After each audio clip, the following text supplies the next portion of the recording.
Hello everyone, this is Dr. Jyoti Acharya, MLB Government College, Bhilwara.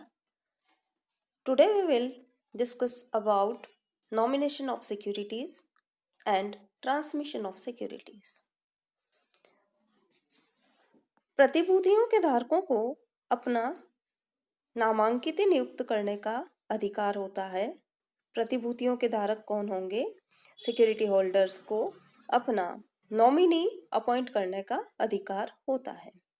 तो नामांकन से संबंधित कुछ प्रावधान कंपनी लॉ में दिए गए हैं। वो प्रावधान किस प्रकार से हैं?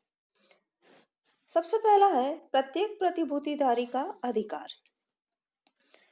प्रत्येक प्रतिभूतिधारी, फिर से बता दूं, प्रतिभूतिधारी सिक्योरिटी होल्डर कभी भी अपनी प्रतिभूतियों के लिए निर्धारित विधि मतलब फॉर्म नंबर SH13 में विधि ये SH13 भर के और इसमें नामांकन कर सकता है। प्रतिभूति धारक की मृत्यु की दशा में उसकी प्रतिभूतियां उस नामांकित में निहित होंगी। फिर है संयुक्त प्रतिभूति धारकों द्वारा नामांकन। यदि किसी कंपनी की प्रतिभूतियां मीन्स सिक्योरिटीज एक से अधिक व्यक्तियों के संयुक्त नाम में है, मतलब जॉइंट नेम्स में है, तो वे सभी संयुक्त प्रतिभूति धारक जॉइंट सिक्योरिटी होल्डर एक साथ निर्धारित विधि से किसी भी व्यक्ति को नामांकित कर सकते हैं और वो फॉर्म नंबर SH13 में ही होगा। ऐसे में सभी संयुक्त प्रतिभूतिधारियों की मृत्यु की दशा में वे प्रतिभूतियां उस नामांकित व्यक्ति में निहित होंगी। फिर है प्रतिभूति धारकों के रजिस्टर में नामांकन का उल्लेख। नामांकन फॉर्म की प्राप्ति पर कंपनी इसका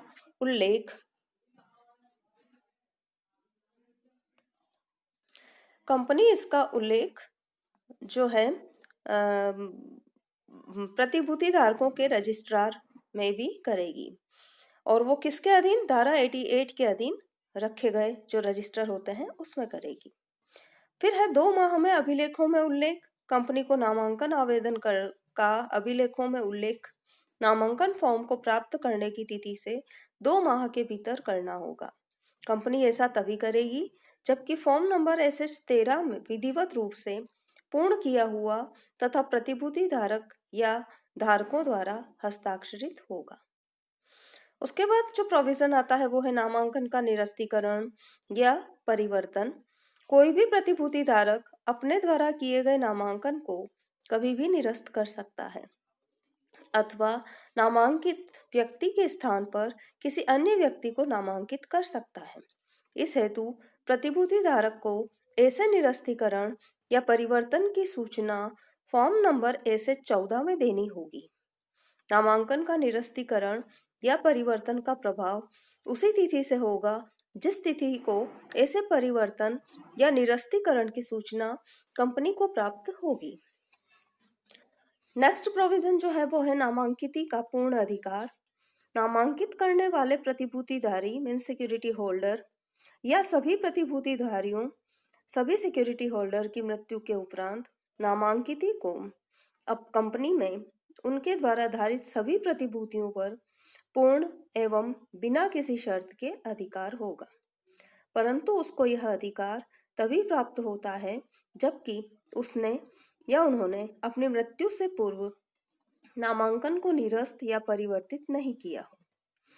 नामांकिती का यह अधिकार तब भी वैध होता है चाहे तत्समय लागू किसी अधिनियम में अथवा किसी वसीयती या अन्य प्रकार के विलेख में उन प्रतिभूतियों के संबंध में कोई अन्यथा बात ही क्यों न लिखी हो। अब नेक्स्ट प्रोविजन है अवयस्क नामांकिती। यदि नामांकिती अवयस्क है तो प्रतिभूति धारक किसी व्यक्ति को नियुक्त करेगा। ऐसा नियुक्त किया हुआ व्यक्ति या अपॉइंटी अवयस्क के अवयस्कता काल में उसकी मतलब अवयस्क की मृत्यु होने पर अवयस्क की ओर से उसकी प्रतिभूतियों को प्राप्त करने का हकदार होगा। प्रतिभूति धारक mean security holder form number SH13 में ऐसे व्यक्ति की नियुक्ति करेगा। अब हम लेते हैं नामांकिती के क्या अधिकार होते हैं। तो नामांकिती के अधिकार मुख्यतः हम 3 भागों में विभाजित करके अध्ययन करेंगे। फर्स्ट है प्रतिभूति धारक के रूप में पंजीयन कराने का अधिकार। प्रतिभूति धारक अथवा सभी संयुक्त प्रतिभूति धारकों की मृत्यु के बाद नामांकिती अपने आप को उसकी प्रतिभूतियों के धारक के रूप में पंजीकृत कराने का हकदार होता है, किंतु ऐसा करने के लिए नामांकिती मीन्स नॉमिनी को संचालक मंडल द्वारा मांगे गए साक्ष्य दैट मीन्स एविडेंस प्रस्तुत करने होते हैं। एमसीए द्वारा अधिकृत सूचित नियमों में यह स्पष्ट किया गया है। एमसीए क्या है? मिनिस्ट्री ऑफ कंपनी अफेयर्स द्वारा अधिसूचित नियमों में यह स्पष्ट किया गया है कि यदि नामांकिती अपने आप को प्रतिभूति धारक के रूप में मीन सिक्योरिटी होल्डर के रूप में पंजीकृत कराने के विकल्प का चयन करता है तो उसे कंपनी को लिखित में यह सूचना देनी होगी कि उसने इस विकल्प का चयन किया है। इस सूचना के साथ प्रतिभूति धारक का मृत्यु प्रमाण पत्र संलग्न करना पड़ेगा। नेक्स्ट है प्रतिभूतियों के अंतरण का अधिकार। नामांकिती को यह अधिकार तभी प्राप्त होता है जबकि वह स्वयं अपने आप को प्रतिभूतियों के धारक के रूप में पंजीकृत कराने के विकल्प का चयन नहीं करता है। कोई भी नामांकिती प्रतिभूति धारक मीन्स सिक्योरिटी होल्डर या सभी संयुक्त प्रतिभूति धारकों की मृत्यु के बाद उनके द्वारा धारित प्रतिभूतियों को किसी भी व्यक्ति को ठीक उसी प्रकार अंतरित कर सकता है जैसे कि मृतक प्रतिभूति धारक करता है। किसी भी अंतरण के समय, अंतरण मीन्स ट्रांसफर के समय नामांकिती दैट मीन्स नॉमिनी को वे सभी एविडेंस या साक्ष्य प्रस्तुत करने होंगे जो कंपनी के संचालक मंडल द्वारा निर्धारित किए जाएंगे। अब नेक्स्ट जो अधिकार है वो है सभी लाभांश हितों पर अधिकार। प्रत्येक नामांकिती दैट मीन्स नॉमिनी जो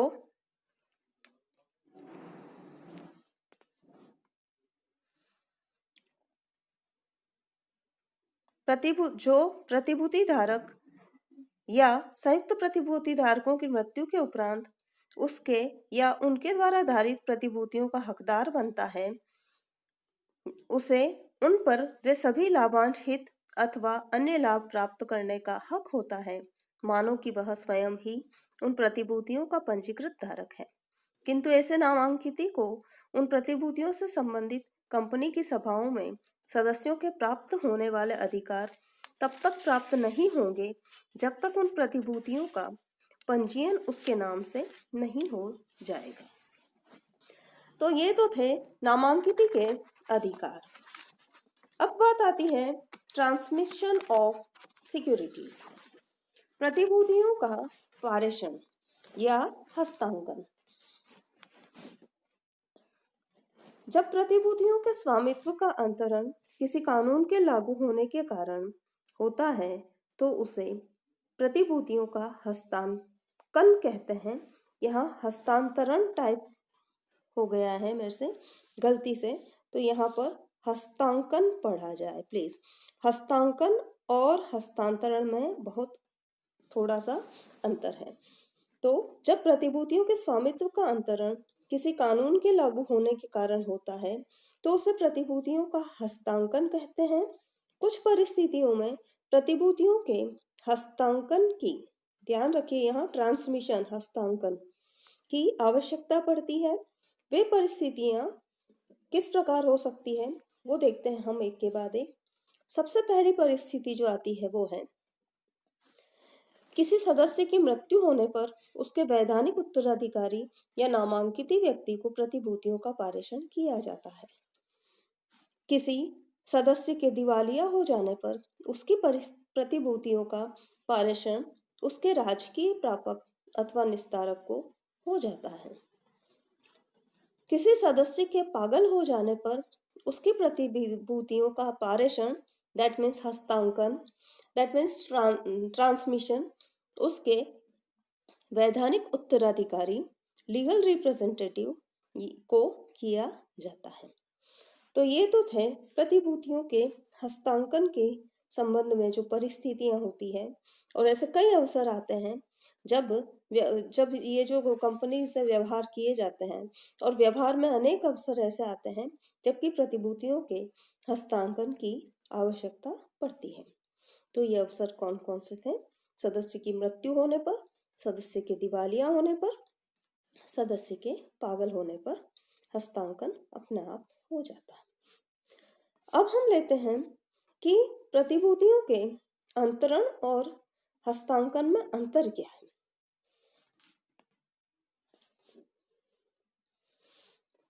distinction between transfer and transmission of securities. अंतर का आधार मैंने यहाँ पर लिख लिया है, अंतर का आधार। अब सबसे पहले हम लेते हैं कि अंतर के आधार में कारण। देखिए, सबसे पहले मैं अंतरण के बारे में बताऊंगी और उसके बारे में पारेषण के बारे में बताऊंगी। तो ये आप ध्यान रखें, जब मैं अंतर बताती हूँ तो पहले अंतरण दैट मीन्स ट्रांसफर और उसके बाद में पारेषण दैट मीन्स हस्तांतरण या ट्रांसमिशन के बारे में बताऊंगी। तो कारण जो होता है, प्रतिभूतियों के अंतरण पक्षकारों की इच्छा से होता है, मीन्स ट्रांसफर जो है पार्टीज की इच्छा पर होता है, और ट्रांसमिशन दैट मीन्स पारेषण, प्रतिभूतियों का पारेषण कानून के लागू होने बाय ऑपरेशन ऑफ लॉ के कारण होता है। अब अनुबंध किस प्रकार से होता है? प्रतिभूतियों का अंतरण अंतरणकर्ता तथा अंतरिती के मध्य किसी अनुबंध के अंतर्गत किया जाता है, और प्रतिभूतियों का पारेषण दैट मीन्स हस्तांतरण मीन्स ट्रांसमिशन किसी अनुबंध के अंतर्गत नहीं किया जाता है। फिर आता है औपचारिकताएं, क्या क्या करनी पड़ती हैं। प्रतिभूतियों के अंतरण में कई कानूनी एवं कार्यलयी औपचारिकताओं का पालन करना पड़ता है, और प्रतिभूतियों के ट्रांसमिशन या पारेषण में बहुत ही कम औपचारिकताएं हैं। अब आता है प्रतिफल। अंशों के अंतरण में प्रतिफल अवश्य होता है, और प्रतिभूतियों का पारेषण बिना प्रतिफल के होता है। मुद्रांक, प्रतिभूतियों के अंतरण के समय अंतरण प्रलेख पर मुद्रांक लगाने पड़ते हैं और पारेषण पर मुद्रांक नहीं लगाना पड़ता है। परिस्थितियां, अंतरण किसी भी समय किसी परिस्थिति में किया जा सकता है, लेकिन प्रतिभूतियों का पारेषण दैट मीन्स ट्रांसमिशन अंशधारी की मृत्यु, दिवालियापन या पागलपन की दशा में किया जाता है। ग्रहणाधिकार, प्रतिभूतियों का अंतरण स्वीकार कर लेने के बाद कंपनी का प्रतिभूतियों पर से ग्रहणाधिकार समाप्त हो जाता है, लेकिन प्रतिभूतियों के पारेषण की दशा में प्रतिभूतियों पर कंपनी के ग्रहणाधिकार पर कोई आंच नहीं आती है।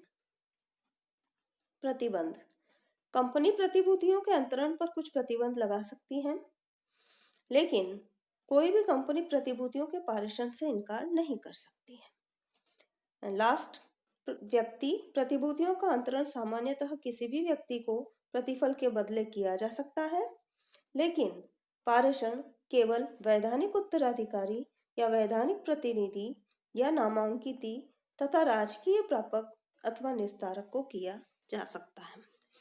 तो ये तो थे प्रतिभूतियों के अंतरण तथा हस्तांतरण में अंतर, difference between transfer and transmission. हमारा आज का टॉपिक यही समाप्त होता है। Thank you.